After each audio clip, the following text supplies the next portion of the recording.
Desmonza Tintas. Todas as cores que a vida tem.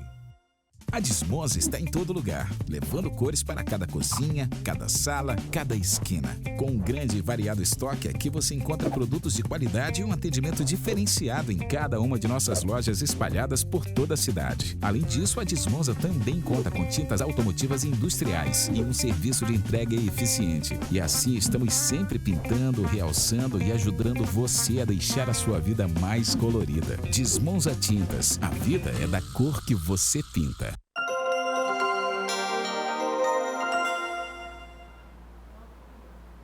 Boa tarde a todos, começando mais um quadro Cidadania na TV. Hoje nós vamos falar sobre economia comportamental e políticas públicas. E meu convidado é o Guilherme Pinhanelli, que é empresário, advogado, professor universitário. Então, Guilherme, seja muito bem-vindo aqui ao quadro Cidadania. Obrigado, Fabrício, boa tarde. É uma satisfação estar aqui no teu programa ao vivo aqui contigo. Muito bom. Guilherme, o que é essa economia comportamental? Economia a gente sabe o que é, né? Lida com finanças, dinheiro, mas o que é economia comportamental? Então, normalmente quando a gente pensa em economia, a gente pensa logo em dinheiro, né? Como você mesmo mencionou. Mas a economia não se limita a isso, porque na verdade a economia é uma ciência, né? É uma ciência que estuda o comportamento humano, as consequências desse comportamento, né? Sobretudo em um ambiente de recursos escassos. Então a economia clássica, ela parte do pressuposto que o ser humano é racional sempre. Então, que ele sempre vai adotar aquela escolha que maximiza o seu bem-estar. Então, que é quase um ser humano perfeito, né?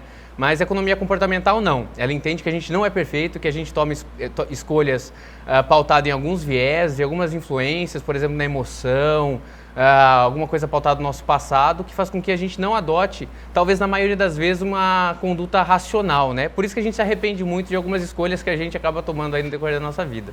E o que são esses vieses aí? Até para explicar para a população. Viés é uma palavra um pouco difícil, mas viés nada mais é do que alguma coisa, alguma situação que muda a tua racionalidade.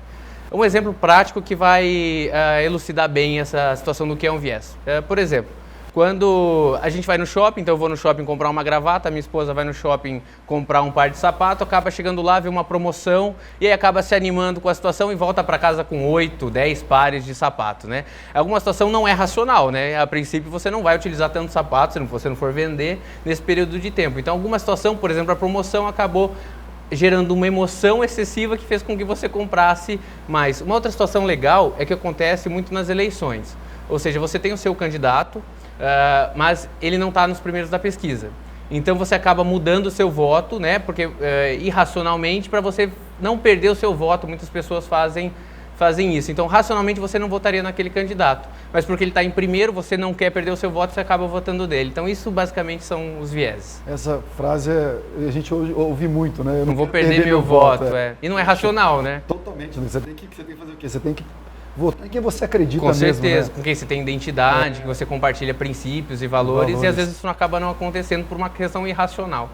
Como é que esse comportamento humano ele pode, né, influenciar, por exemplo, em políticas públicas? É bem interessante isso está sendo cada vez mais comum, principalmente em alguns países, Estados Unidos, Canadá. Primeiro a gente tem que entender o que é política pública, né? Política pública nada mais é do que uma atividade estatal que procura colocar em prática um direito, uma garantia do cidadão, por exemplo, saúde, educação, segurança. Então a política pública é efetivar esses direitos, né? E como o estudo da economia comportamental, a gente tem noção, como eu falei, do próprio comportamento humano e desses vieses, e ela pode auxiliar em garantir maior eficiência, efetividade e economicidade na implementação de uma política pública, por exemplo.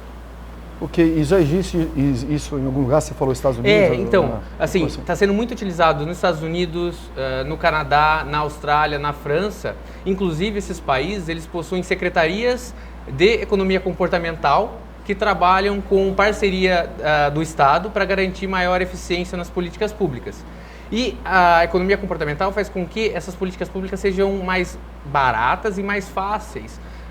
Um exemplo bem legal que eu gosto de dar, Fabrício, aconteceu nos Estados Unidos, que eles estavam preocupados com o consumo de comida saudável pelos alunos das escolas públicas. E nos Estados Unidos, como você sabe, um país liberal, eles não proíbem nada, né? Provavelmente eles não iam querer proibir o fast food ou essa comida industrializada nas escolas. Fritura, né? Eles não proíbem, então mantém. Mas o que eles fizeram? Eles alteraram a disposição.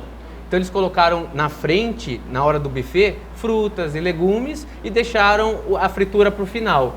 E só essa simples alteração fez com que aumentasse em 60% o consumo de alimentação saudável, de frutas e legumes.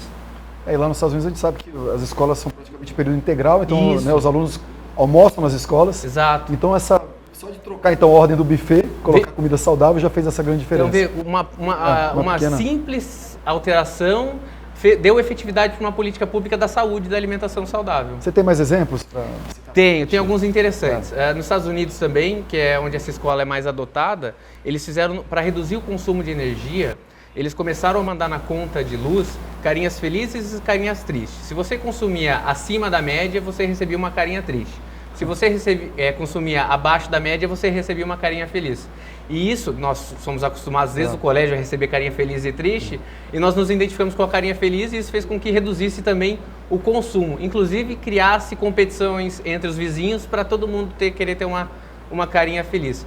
A conta de luz, por exemplo, aqui tem aquela bandeira vermelha, amarela ou verde aqui no Brasil, tem alguma coisa a ver? Poderia ser, mas eu acho que é pouco eficiente, né? É pouco eficiente porque, na verdade, ele só diz que é vermelho e que o consumo geral é um pouco mais elevado, que você vai gastar mais. Mas, para mim, é muito mais...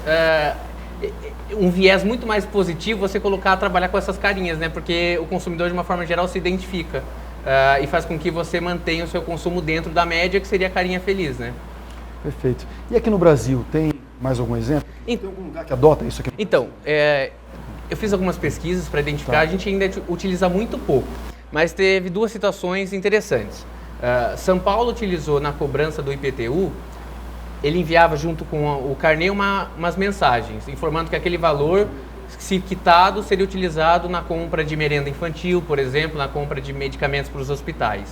E aí teve um outro também no Rio de Janeiro, que as escolas públicas começaram a mandar SMS para os pais para indicar a frequência e as notas dos alunos. E esses simples SMS aumentaram a frequência dos alunos e as notas deles também. Muito bom. Aqui em Rondônia tem, aqui em Porto Velho, alguém já está fazendo isso? Por exemplo, a Prefeitura de Porto Velho ou algum lugar no estado de Rondônia? Pois é, Fabrício, assim, eu dei uma pesquisada, eu desconheço.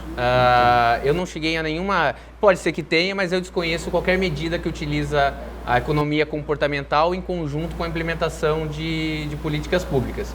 E foi pensando nisso que eu me juntei a mais dois professores, o professor Cássio e o professor José Alberto, um procurador de Estado e um defensor público, para a gente criar um grupo de estudos com alunos, com advogados, com psicólogos, economistas, para pensar nesse sentido, ou seja, para em um momento estudar os problemas da nossa cidade, do nosso estado, pensar em como a economia comportamental pode auxiliar nessas políticas públicas e depois sugerir, tanto para o estado quanto para o município, algumas melhorias. Esse é o nosso objetivo enquanto cidadão, enquanto professor. Muito bom. Você tinha me falado ali antes na sala, que aqui você viu uma notícia que foi vandalizada uma praça, né? A praça foi destruída e tal. Pois a gente estava comentando ali nos bastidores que eu vindo para cá, eu sigo o Instagram da Prefeitura e eu vi que a Prefeitura divulgou que uma praça foi vandalizada, né? Foi recém-reformada, ela acabou sendo depredada. E aí eu fiquei pensando que talvez o NUD poderia auxiliar nisso. E o que é o NUD? Que na verdade são é uma palavra em inglês, mas trabalha com cutucões, que a economia comportamental usa muito.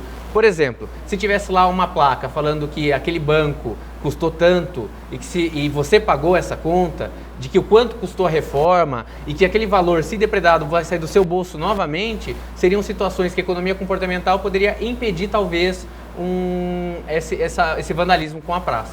É que as pessoas esquecem, né, que nós pagamos impostos o tempo todo, né, e que esse dinheiro dos impostos vai justamente para a saúde, segurança e educação e para a infraestrutura.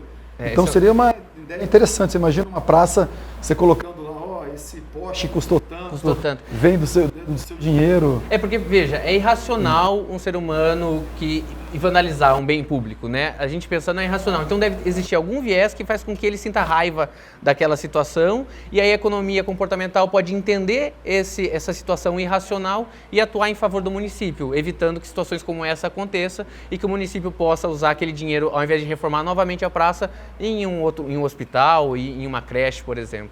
Então, vocês começaram agora a fazer esse estudo. Isso. Quem quiser participar, é possível também? Dar uma ideia para vocês? É possível, é possível. Depois, se quiser deixar o meu contato, o pessoal pode mandar um WhatsApp. Pode falar, fica à vontade. Seu telefone, o seu e-mail, fique à vontade. Quer falar seu e-mail? O meu e-mail é guilherme@dplaw.com.br, guilherme@dplaw.com.br. Então, quem tiver interesse de participar, advogado, psicólogo, economista ou os próprios cidadãos que tiver interesse, estudante, engenheiro, todo mundo que quiser auxiliar, será bem-vindo, pode mandar um e-mail e a gente pode conversar e trabalhar em melhoria aí do nosso estado, do nosso município. E depois de pronto vocês aí vão entregar, por exemplo, o prefeito, né, por exemplo, de Porto Velho, ou para o governador, para ver se implementa isso então na cidade ou no estado. A ideia é essa? Justamente, Fabrício. Na verdade, a gente participava de outros grupos de estudo como professor, né? E a gente via que faltava efetividade, ou seja, que a gente colocasse em prática alguma coisa. E aí a gente teve a ideia de falar, não, vamos fazer sobre economia comportamental, estudar os problemas e depois, de fato, efetivar as soluções, né? Não ficar só na teoria, mas sair da sala de aula e ir para a prática aqui no nosso município. O interessante é justamente buscar onde deu certo, os países, né, onde está dando certo, né? Acho que isso que é legal, né, também. Né? A gente cita muito os Estados Unidos, mas na verdade é onde eles colocam em prática. Então é uma referência, a gente tem que saber bem a diferença de um país para os outros, as nossas limitações, mas o interessante é que a economia comportamental trabalha com situações baratas e situações práticas, então por isso é muito fácil a gente importar algumas ideias. Guilherme, muito obrigado pela sua entrevista. Eu que agradeço. Gostei muito e... Queria aproveitar a oportunidade, estava falando contigo lá atrás, eu recentemente terminei o meu mestrado e ele acabou findando nesse livro, eu queria presenteá-lo aqui. Poxa, muito obrigado mesmo. Ó, vou mostrar aqui o livro do Guilherme, o autor. Obrigado aí, muito bom. Tem uma dedicatória aqui, do meu amigo Fabrício Jurado. Bem, obrigado, Guilherme, pelo seu trabalho, desejo sucesso. Vamos ver se a gente implementa isso aqui no município, no estado, porque a gente quer melhorar a vida das pessoas. Uma ótima ideia, uma ótima iniciativa. Eu que agradeço, a gente conta com o seu apoio também, Fabrício. Um abraço a todos e até a próxima quinta-feira com mais um quadro Cidadania, na TV Alamanda SBT.